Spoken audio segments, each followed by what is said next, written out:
Hello, ladies. This is Coach TK with Kicking Asphalt with Soul, where we create confident runners, one soul and curve at a time, on and off the asphalt. I am yours truly, providing you with an informative video regarding the forbidden topic. No one likes to talk about it. What am I talking about? Feminine hygiene products, something that affects many women every single day, 365 days of the year, 24/7. So I'm going to show you a little clip about the reason why this video was birthed. Okay, so take a look and we're going to come back and talk about it. Hey, baby, over here. Looking good. You seeing anyone? Yes, actually. That's what I thought. You know, you should use me to smell good for your man. Really? Oh, yeah. You gotta feel fresh and confident, right? I guess. Wait, what's this? Octane? Don't worry about that. That's just something to help you feel extra sexy. This says that octoxinol 9 is a spermicide. Hey, baby, don't you worry your pretty little head about it. There's not even a warning on the box that there's a spermicide in here. Hey, well... What if I was trying to get pregnant? It's no biggie. This also says that octoxinol 9 causes vaginal irritation. And you expect me to put this near my vagina? But you'll smell really sexy. Hey, where are you going?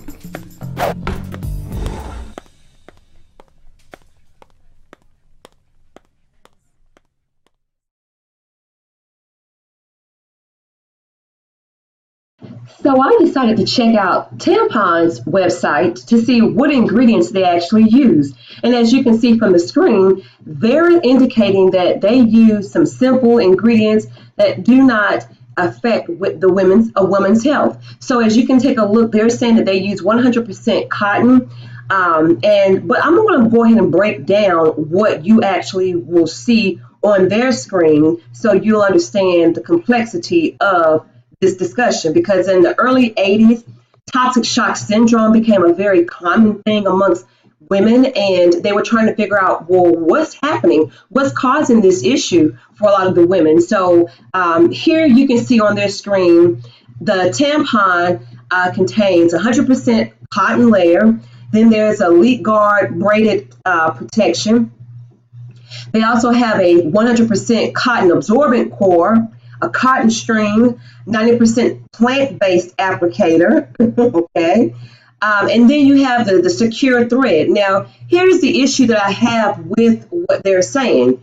Although they're indicating that this is 90%, the applicator is 90% plant-based, what about the cotton? Is it organic? So you have to consider the fact that organic cotton is better than the other type of cotton. Let me explain why. Do you all know that genetically modified organisms, GMO, that cotton is in the one of the top 10 items that are GMO'd? So when you say that the applicator is 90% plant-based, although that's the portion that you're using to insert the tampon into the vaginal walls, that actually comes out. You know, you throw that part away. It's the cotton that's absorbing the menstrual flow that I'm mostly concerned about. So as you can see right here, where they have the components of the tampon, you see the applicator, the absorbent care, the thin fabric around the absorbent core, the string, the thread. Now, of course, they have changed some of their the branding of the products that they're putting out. So now you have the Tampax Pearl tampon ingredients, and again, you see the way that the tampon is made. Now, let's take a look at those ingredients. Now, as a chemistry professor, my theory is if you can't pronounce it, don't use it. So as you look at the list here, there are some words you may or may not be able to pronounce. And I'm going to actually get to that also in terms of some of the feminine products that women are using in their vaginal area. So if you look at the applicator, it's made of plastic with pigments for color. So most of the applicators are like pink, green, blue, clear, white, and so forth. Then you have the absorbent care, the part that's going to actually get the menstrual fluid or the flow of the menstrual cycle. that particular portion contains cotton and or rayon of varying levels optimized for performance. So what they mean by that is how long the tampon can be utilized before there's an issue with the in terms of the length of time that you're supposed to have the tampon in. So like you may have one that's 4 to 6 hours, 6 to 8 hours, which I would not recommend that you wear a tampon the same one for 8 hours anyway. I think you should change them every 4 hours. That's just me. However, if we go on and look at the thin fabric around the absorbent core, that's made of polyethylene and polypropylene. Now, there are some issues with those chemicals, and we're going to get into that later in the video. Now, if we look at the carbon-based tampons, the ones that have like the carbon applicator, okay, the applicator is made of cardboard, made of lightly wounded paper. Now, again, you're probably wondering, well, what's the threat with that? You got to remember the source of what you are inserting into the vaginal wall that could pose problems.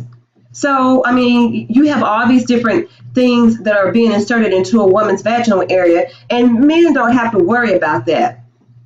Now, again, you have on their website where they talk about the questions about tampons and toxic shock syndrome. Now they're saying that TSS is a rare but serious illness, and the most up-to-date scientific information assures that TSS is not affected by the ingredients currently used to make tampons. But I'm going to come back to that thought, because here again, they're kind of downplaying what they mean by that. Now, you have to keep in mind also that when we talk about what's in a tampon, there is a law or bill rather that's on the at the White House that they're trying to get passed, where these companies should be made to disclose what's going on in their products. Let me show you that bill. All right, so here's the bill right here. It's on the www.womenvoices.org website. And ironically, this was just presented, this article rather just came out on June the 5th, 2018. Today is June the 7th, 2018. So I'm just going to read a little bit about this article so you can understand the complexity of what we're talking about and why, this is important, okay? So according to this article, National Women's Health nonprofit Women's Voices for the Earth, WVE, has released independent product testing results that reveal undisclosed toxic chemicals in tampons. In March, WVE commissioned stat analysis to analyze volatile and semi-volatile organic compounds in a variety of different tampons purchased in New York stores, including organic, mainstream, and dollar store brands. The results of this testing detected carbon disulfide, which is a known reproductive toxin, in all 4 brands of tampons that contain rayon. Now, I just talked about rayon, a second ago. Carbon disulfide is a chemical that is predominantly used in the manufacturing of rayon. It was not detected in the all cotton tampons that were tested. Additionally, some brands of tampons contain other volatile organic compounds, including reproductive toxins, toluene and xylene, and as well as carcinogens, methylene chloride. Now, methylene chloride is commonly found in paint strippers and has made headlines recently for its links to over 50 deaths since the 1980s. None of these chemicals are disclosed by the manufacturers. Instead, where disclosure exists, only basic components of tampons are listed, often using vague language such as quote unquote may contain and rayon and or cotton. I'm going to go a little bit further. It says tampons are used by up to 85% of menstruating women in the U.S. The FDA offers relatively little regulation of menstrual products. So they don't really regulate what goes on in a woman's health. And guess what, ladies? Yes, I'm talking to my girlfriends, to my soul sisters, to my female friends. Let me tell you, most of the people that are engaged in the FDA for women's health are men. Hello, what's wrong with that picture? Tampons, pads, and menstrual cups are considered medical devices by the FDA and are not subject to ingredient labeling.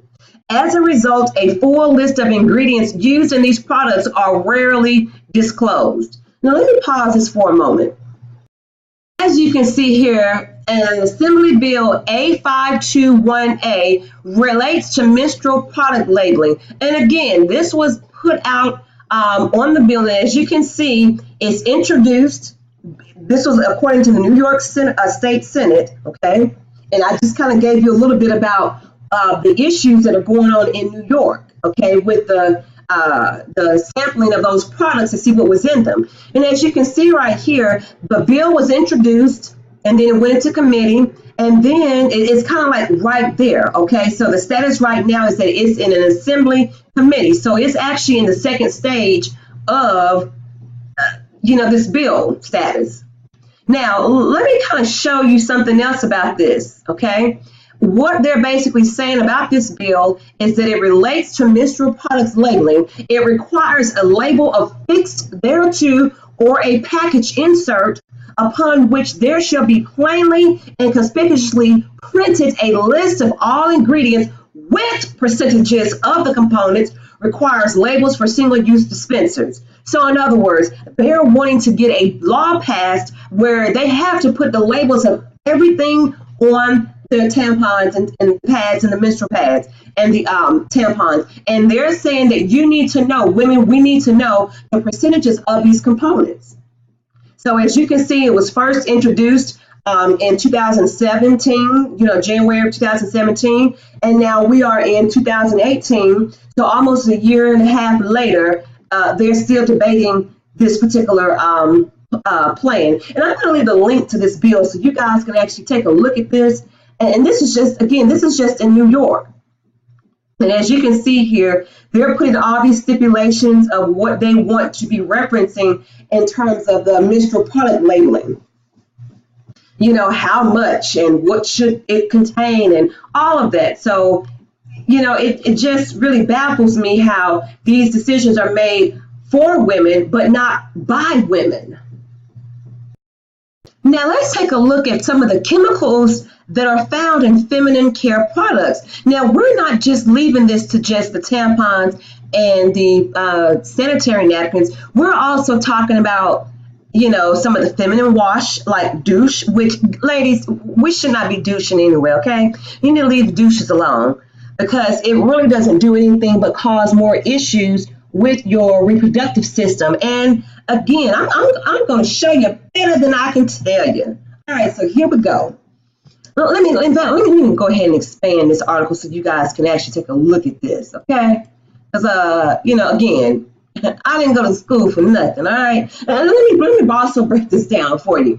Back in the day when I was in college, I used to always say, if I can't pronounce these words, I'm not going to use them in my skin, on my skin, and my body, all that. But, a lot of times we weren't aware of our surroundings. We oftentimes as young adults did not take the time to read our labels. I mean, I was woke back in the day, but not too woke to know what was going on in terms of the feminine health. I figured, you just get you a pad or a tampon and keep it moving. But I also know that there's a lot of shame around talking about a menstrual cycle. So I want to go ahead and give you the perspective of why you don't want to put these things in your vaginal area, okay?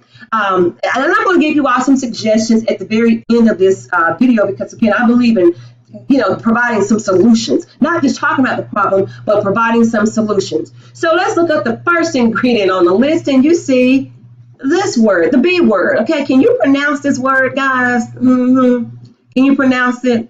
Yeah, this word. Okay, you done? Okay. Let me go ahead and help you out. In fact, let's break the word down. Benzethonium. Now, we're going to say that one more time. Benzethonium. Benzethonium. If you put it all together, benzethonium. This benzethonium chloride is a preservative and a spermicide. The potential health effects, not for use on mucous membranes, maternal and embryonic toxicity. It's found in deodorant powders and suppositories and feminine wash. And I've seen that a lot on the labels when I've gone in just to look on the shelf, because again, I'm a scientist by trade, so I like to go into the, the different departments of the store and just reading labels. So as you can see, this is often used it's supposed to function as a spermicide, but it's found in deodorant powders. So what's the purpose of it being in there if it's supposed to be a spermicide? Then you've got benzocaine, which is a mild anesthetic, and its potential health effects. You can typically get an allergic reaction or dermatitis. But now, if it's found in anti-itch creams, why is it giving you a rash, which means you're going to scratch and itch? Then you've got butyl parabens, which is supposedly a preservative, but the health effect, it is an endocrine disruptor and increased risk of breast cancer and allergic rashes. And is found where? In your wipes. So for women who are using wipes, beware of this particular chemical. Then you have DNC Red 33, which is a dye. And anytime you hear about dyes used in a lot of the different products, you want to be aware because they're also putting these dyes in the food. And I'll do another video about that in terms of why our children are off the chain when it comes to their food health. Okay? Kids are not ADD and ADHD because they just can't sit down. Look at what you're putting in the food. But again, that's another video for another day. So this DNC Red 33 is found in feminine wash along with diacetyl urea. Okay, this is supposed to be a preservative, and the diacetyl urea is basically found in feminine wash and douches also. And again, I don't get that. Why is that in there? It releases formaldehyde. Hello, formaldehyde. You often hear about formaldehyde when you're in a biology lab, when we used to dissect sharks and cats and all kinds of things. Those animal products were placed in formaldehyde to preserve it. But you're not preserving your vaginal area, ladies, okay, when you're using these items. Then you've got dioxins and furans, Those are contaminants from bleaching process. It can cause cancer, and it is also an endocrine disruptor, and it's a reproductive toxicity, okay? It's found where? Tampons. Again, DMDM hydrothionate. And let me tell you, I remember some of these words in undergrad, okay? I remember doing lab experiments with some of these items. And ironically, we didn't know then what we know now, the complexity of what we're actually mass producing for a lot of the products that you see for women, children. And let's not talk about diapers, okay? Yeah, diapers also. I remember back in the day, when my first daughter was born over 20 years ago, we were trying to put her on the cloth diapers. And again, at that time, it was like, if you're going to put them in daycare, they did not want to fool with cloth diapers because they felt it was unsanitary. And, being a mom at that time, a first time mom, you basically wanted to make everybody happy when it concerned your child because you didn't want them to do anything to your child because you told them what to do, that kind of thing. But yeah, but we're going to talk about diapers too. I'll bring that up as well. Then you got FDNC yellow number 5. You got abstract violet number 2. Again, a lot of these things can cause bronchial asthma. Then look at the word fragrance. Ooh, they put that in quotation marks. Okay. Again, fragrances are not really useful for women in their vaginal area because here's the thing. When you talk about fragrances, those things can contain undisclosed chemicals of unknown toxicity, and they do cause cancer, allergens, allergic reactions, endocrine disruptors, And they're found where? Look at this again, ladies. Look at this. And fellas, if you're watching this video, share this with your wives, your girlfriends, your daughters. These quote-unquote fragrances are in your wipes, your feminine wash, your tampons, your pads, your douche, your deodorant, and anti-itch creams. And let me say something about this too. If you have to keep putting those chemicals in your vaginal area to prevent an odor, then there's something else going on, because you cannot mask an odor. Okay, you just cannot. You cannot mask an odor. So here you've got some other chemical words. I've seen this before. This octooxyol 9, it is found in spermicide, but again, it causes vaginal discharge, genital irritation, and look at this. Oh my gosh, ladies, pesticide residue. Oh, okay. Let me break this down for you. The reason why they say pesticide residue is because if you're talking about tampons or pads that contain cotton, and the label says 100% cotton, which is what I showed you all earlier from the tampons, you have to be careful what type of cotton, okay? If it's not 100% organic, then yes, that is an issue. That is an issue, because as you can see right here, you can have a contamination of cotton. And remember, I told you, cotton is one of the top 5 GMO agricultural products. Yes. So, I mean, ladies, I don't want to, exhaust you with all these chemical words, but I did want to share this with you, and you can understand why we have to be mindful of what we're putting in our vaginal wound.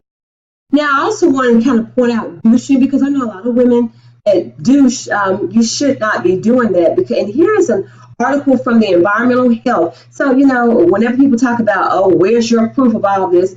Go do your own research, go look it up. But I will leave the links to all these these articles that I'm sharing with you, so you can understand what's up with that, okay? So this article appeared in the Environmental Health issue of July 2015, and the study finds that vaginal douching associated with higher phthalate levels, okay?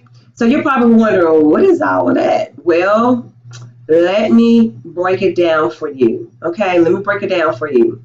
And they found this, of course, using urine samples from women. So these things actually sit in your body, women, okay, ladies? So they're found in a lot of your douching products and feminine care products, and they're basically investigating if douching behavior can explain why Black women have higher levels of phthalates than women of other races and ethnicities. Yeah, So what they're basically saying here, let me go ahead and read a couple of the passages from this particular article here. A survey conducted in 2001 to 2004 asked for over 700 women how often they use vaginal douches. The survey also measured the levels of phthalate breakdown products or metabolites in the urine of those same women. The levels of phthalate metabolites in urine reflect the levels to which a person's body has been exposed to phthalates, which are chemicals of concern for human health. The study also found a significance in terms of the racial differences. The survey found that Black women had phthalate levels that were 48% higher than those in white women. Black women were also much more likely than white or Mexican American women to report that they douched regularly. This study found that the higher levels of phthalates in Black women could be partially explained by the greater frequency of douching by Black women compared to women of other races and ethnicities. So I guess what I don't understand is why it's more relevant in Black women. This study is the first of its kind to demonstrate that feminine care products can expose women to harmful chemicals. Now, we know that some of these things are also found in perfumes and lotions. So, the things that we tend to, those popular stores that women go in to get those smell good items. Phthalates, chemicals of concern. Well, here you have the reason why those are of concern is because it does affect your endocrine system. Okay, it affects your endocrine system, and you often wonder why you're having chronic diseases and certain illnesses. It's because these chemicals are causing issues within the woman's body. But again, you often don't know what to look for, and oftentimes it could be traced back to some of the things that are going on with your personal hygiene products. All right, ladies. So as you heard me say, I'm all about solutions. So I wanted to share with you a couple of solutions that I feel will help you make your decision in terms of what you would want to do for your feminine health. So here we go. First off, on average, people use around 9,600, I don't know why they said people. Women use around 9,600 tampons or pads in their lifetime. And according to this particular infographic, most sanitary pads are made of 90% plastic materials. So in other words, one pack of sanitary pads contains the equivalent of about 4 plastic bags, okay? And it takes approximately 500 to 800 years for those things to break down in our landfills. I always joke around with my students whenever I'm talking to them about, the evolution of the diaper and how my diapers are still in the landfill from over 40 years ago, okay?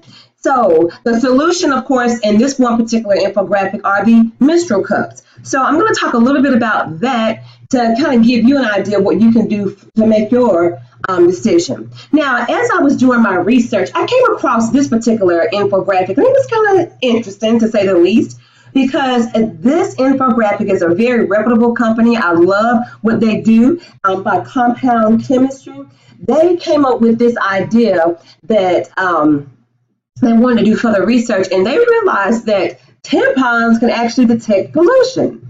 So as you can see, this is the molecular structure of the optical brighteners that are used inside of tampons. So the absorbency of tampons has been put to an unexpected use by scientists at the University of Sheffield. They found that the tampons should absorb optical brighteners, chemical compounds that make whites seem brighter, commonly found in detergents and cleaners. Tampons that had absorbed these chemicals glow under UV light. Some houses may have plumbing installed incorrectly, with wastewater connected to the wrong pipe and being jettisoned into river water instead of passing through sewage treatment plants. Using the tampon test at a series of manholes, the scientists were able to track the contaminated sewage in waterways and identify the source. Wow. Science at its best. Now, here's the breakdown, the cost of pads. And according to a 2016 statistics, they indicated that in 1970, it was about 16 cents, per pad. The 1980s, 20 cents. 1990s, 22 cents. Then when we get to the 2000s, it's like 30 cents. And I thought that this was rather interesting, that the cost of owning a vagina is very expensive, okay? It's about $2,300 to $2,500, depending on which one of these things you tend to use. So some of these you can deduct from your cost if you don't use them, like birth control, yeast infection screenings, emergency contraception, pap smears, shaving products, pregnancy tests, urinary tract infection antibiotics. Now, if you look at the cost of a tampon right here, tampons on average are about $61 for the year. But look at the condoms, $36. So you see where we place our value system.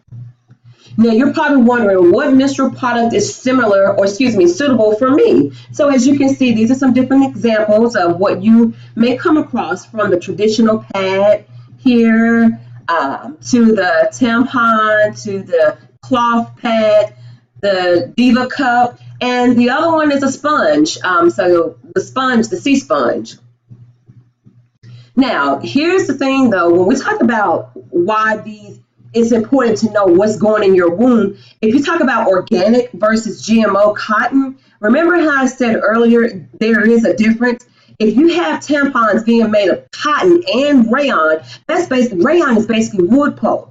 And as a result, you have all these other chemicals that they have added to the manufacturing process of those tampons. So if you have a non-organic tampon, it's going to have pesticides. Okay, because again, how do you think cotton is grown? Okay, then it's going to have dioxins, which, as I told you before, is basically a chemical that they use to bleach the cotton to make it like bright. Then you have your GMOs, and remember, I told you 94% of all the cotton in the U.S. is genetically modified or genetically engineered. And then, of course, you have these fragrances, because they want to add, a scented fragrance versus non-scented. Now, how do you choose the right size of tampons? Well, again, it depends on the absorbency rate. So if you notice these numbers here, you'll see where it says the junior size is up to 6 grams, and we're talking about the amount of liquid that's absorbed on the tampon. The regular is between 6 to 9 grams. And super is like 9 to 12. And of course, super plus is 12 to 15 for those heavy days. But you got to keep in mind what your flow may be like. It's totally different from your friends or from your from another woman. Now, here's the thing, though. If you leave your tampons in for too long of a time, of course, you could potentially develop toxic shock syndrome, TSS. Now, in many of the states that you see that's highlighted in the darker pink shade of pink, there is a tax on tampons. Okay.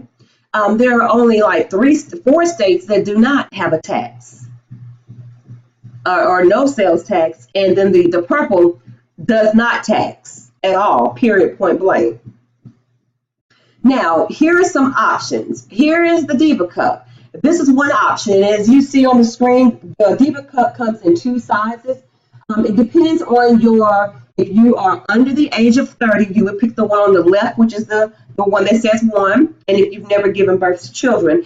If you are over 30 and you've had children before, then that one is for you. And I know it's because of the size and the size of the vaginal wall, because again, if you've never had children before, your vaginal wall may be smaller than a woman who has given birth before. Now, how much does a Diva Cup cost? They cost on average between $30 to $40, and you may say, oh my gosh, that's a lot of money. But when you add up how much it costs you per month to actually go through maybe a box, that you get off on the, you actually save money in the long run. Now, of course, there are some pros and cons, and all this information that I've gathered, I will provide you the links so you can go and look at this information yourself. But the advantages of menstrual cups include lower costs and less landfill waste. A lot of people tend to talk about how, the tampons and pads have been sitting in the landfill for quite some time. And if you go back and do your research, they've been using plastic and all other things to make these items. So yes, the breakdown period or process, the half-life is a long time, okay? In terms of the odor, you don't have to worry about an embarrassing odor because, again, this particular device is inserted into your vaginal wall, so you do not have the fluid getting exposed to air, like tampons and pads do. And in terms of the vaginal pH and beneficial bacteria staying in place, well, tampons absorb all of your vaginal fluid along with the blood, which may disturb the delicate pH and, bacterial balance in your vagina. There are also fewer visits to the pharmacy. Again, you don't have to get these cups maybe like once a year if you need to replace it, but that's better compared to going through boxes of pads and tampons, quite often throughout the year. You have more time between changes. You can actually use the Diva Cup for up to 12 hours before you have to empty it out, whereas the tampons, you typically change them every 4 to 8 hours. They're also indicated on this particular website that intercourse is possible with the cup in place.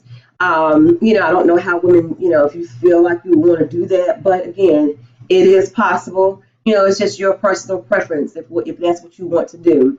It's easy to use. Anyone who has used tampons, of course, you know that the first time is kind of like the hardest time. But again, once you get through using it, once you start practicing on how to use it, it becomes less and less trouble. So again, they have little infographics, and if you want to check out other YouTube videos on how to actually insert this, you'll be able to see how it's, simply folding it and, pushing it up inside your vaginal area.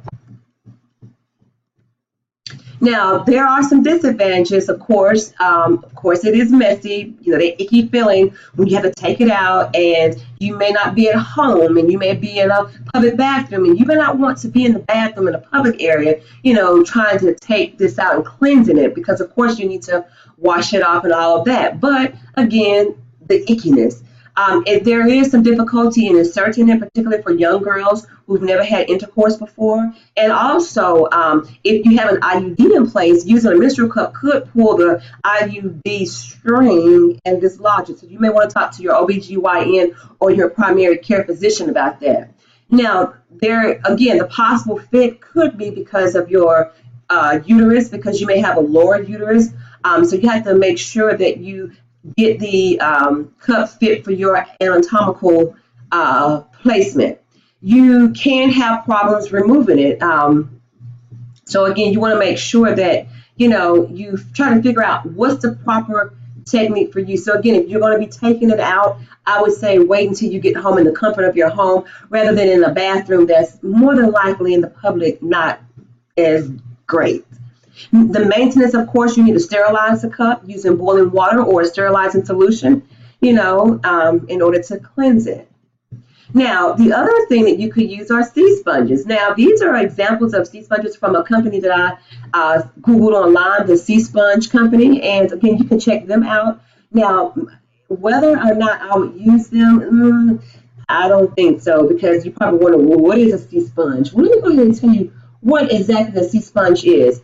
Well, they actually sell these sea sponge tampons, and they're basically plant-like organisms that grow on the ocean's floor.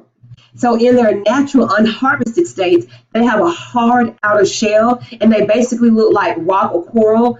So you've probably seen these in like your old biology textbook. The sponges are rooted permanently to one spot, and they live their entire lives by taking in nutrients from the gallons of water that flow through their numerous pores every day. But once they're harvested, the hard outer shell is removed, and then you have this soft sponge inside the shell, and it's generally placed, cleansed, and cut before being sold to the public. Now, of course, you don't want to go, well, you can make your own, but again, you have to be very careful, because you're talking about putting some plant-like organism inside of you. So there are 5,000 varieties of sea sponges in the world, but less than 15 are harvested and sold for personal care use. So again, they have different types out there. Do your research, and you do have to cleanse them like you would any item that you're using on your body. So people have asked, this particular company, if sea sponges being sold are living sponges, and if it hurts them or the ocean to harvest them. So they're saying, according to their website, that the top portion is cut off, processed, and sold to the public, and that the portion ceases to function as a living organism. Because they have no nervous system, so they're more like ocean plants in structure. They don't feel anything at all. And at the bottom portion of the sea sponge, they're rooted firmly in the ocean's floor, and it continues to live and can actually regrow even fuller and healthier than before. So, you can just go to their website to get more information about how they actually harvest this for women. Now, of course, you have the reusable cloth pads, and you may have seen them online before, where they actually look like cloth pads. Let me show you a picture of that. Let me go ahead and bring this. And as I mentioned to you before, there are some pros and cons to using our reusable cloth pads. As some examples here, you have the reusable cloth pads aren't going to be thrown into landfills. Oftentimes they use cloth, so that's biodegradable, and it is better for your health, because again, when you think about using something like the cloth pads, there are oftentimes issues linked with endometriosis and having an extended menstrual cycle, cramping more because of the type of padding or tampons that you're using. So think about it. If you are using pads and tampons and they're made with all those harsh chemicals that I talked about earlier, what do you think is going to happen as a result of them being inserted into your vaginal walls for an extended period of time? They will allow you to bleed longer. And as you can see on the screen, cloth pads will actually eliminate some of the problems that are often associated with extended use of menstrual or feminine products. And you can also save money. You only need to wash them, and then they're good to go. It's kind of like those diapers, those reusable diapers from back in the day. And some of them have made a comeback with some of the newer parents of today. So again, when you compare this to buying sanitary products, again, you tend to save money in the long run. Now, of course, there are some cons. But now, previously they said that, let me go back to the previous screen. They said it has a positive impact on the environment because you eliminate the amount of trash thrown away. However, when you look at this next part, it says it contributes to environmental problems. So women are different when it comes to their period. Some don't bleed that much, while some have to go through a heavy flow. That said, women in their lifetime will use close to 17,000 sanitary pads and tampons. And to give you an idea of what that looks like, they're giving you the visual of imagining 300 pounds of garbage. And that's just for one woman. Products like this one takes too long to decompose.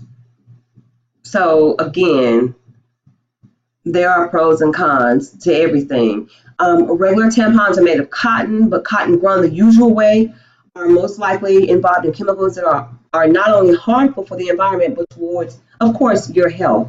And it costs a lot in the long run. Well, again, it depends on your flow. How much do you think it will cost? Well, it depends on your flow. For some women who bleed for 3 days, others bleed for 5. And the rate of flow will determine how often you need to change these. So there are just different things you would need to consider when it comes to your health. Have we come a long way? Well, if you look at this, I don't know what year this is, but think about it. For 2 dozen of sanitary napkins, it's going to cost you 85 cents. And I remember as I was doing my research on this topic and the view of how there was a lot of shame put. Women used to have to wear garter belts, okay, to keep the underwear in place with the pad in place because there wasn't the adhesive that women have on their pads today to keep the sanitary napkin in place. So when you think about this picture here, have we come a long way? Well, yes, to a certain extent, but we still have a long way to go when we talk about the chemicals that are being placed in these items. Also, take a look at this other item that our grandmothers had to wear. It was called a sanitary napkin. It only needs to be worn for you to appreciate the neat fitting style and perfect satisfaction that it gives. You will be delighted with the comfort to be derived from wearing this sanitary apron. Yeah, okay. This is Coach TK with Kicking Asphalt with Soul, your certified running coach. And I wanted to give you all this information because we believe in creating confident runners, one sole and curve at a time, on and off the asphalt. Ladies, be comfortable in who you are. Don't worry about the naysayers. You do you for your health. Kicking Asphalt with Soul was born out of a need to create confident women when they're going out exercising and having a positive body image. Yes, we talked about, feminine products and what we do, because let me tell you, it's a part of life, part of females' lives. And for those of you that are married or have significant others, boyfriends, or what have you, it should be a part of their life too, so they're not ignorant of what we have to go through every month. If you need to get in touch with me, you can always reach me on Instagram, and it's at kicking_asphalt_with_soul. I know that's a lot, but guess what? You can find me, and I'll have all my contact information down below. Thank you so much for watching. Be sure to share this video out with your friends and family. Have a great, beautiful day, people. Love y'all.